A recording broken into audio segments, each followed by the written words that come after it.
ఊటీ నుంచి ఈవినింగ్ 6:30కి అయితే స్టార్ట్ అయ్యాము. ఇంకా కోయంబత్తూర్ వచ్చేలేకే నైట్ అయితే 2 అయింది. కారుణ్య నగర్ బ్రెతిస్తా చర్చ్ దగ్గరికి అయితే వచ్చేసాము. అక్కడైతే మమ్మల్ని చాలా బాగా చూసుకున్నారు. రాగాల్నే పడుకోవటానికి బెడ్షీట్లు ఏర్పాటు చేశారు. అలానే పొద్దున్నే ఫ్రెష్ అవటానికి అయితే హీటర్ ఆన్ చేశారు. ఫ్రెష్ అయ్యి టీ తాగి టిఫిన్ చేసేసాము. ఇంకా అక్కడ పార్క్ ఉంటే సరదాగా కాసేపు ఆడుకున్నాము. అసలు అక్కడ ఎంత బాగుందంటే ప్రశాంతంగా చాలా అంటే చాలా బాగుంది. మా కోసం స్పెషల్ గా తెలుగు ఆరాధన అయితే పెట్టారు. మేమే 40 మెంబర్స్ ఉన్నాం మా బస్ వాళ్ళు. తమిళనాడులో తెలుగు పాట పాడే అవకాశం కూడా వచ్చింది మాకు. నేను చూపించేది షార్ట్ వీడియోలో అయితే కొంచెమే, ఫుల్ వీడియో అయితే ఇంకా సూపర్ ఉంటది. షార్ట్ వీడియోస్ అయిపోయాక ఫుల్ వీడియోస్ కూడా అప్లోడ్ చేస్తాను. నీట్ గా చర్చి అయితే చాలా అంటే చాలా బాగుంది. నాకైతే ఫుల్ గా నచ్చేసింది. ఇక్కడ నుంచి ఎక్కడికి వెళ్ళామనేది నెక్స్ట్ వీడియో.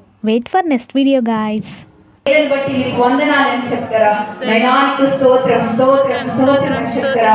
దేవుడు ఎన్నో మేలు మన యొక్క జీవితంలో చేశాడు, ఎన్నో అద్భుతాలు మన యొక్క జీవితంలో చేశాడు. ఈ సంవత్సరం అంతట్లో కాపాడి ఈ 5 నెలలు మమ్మల్ని కంటి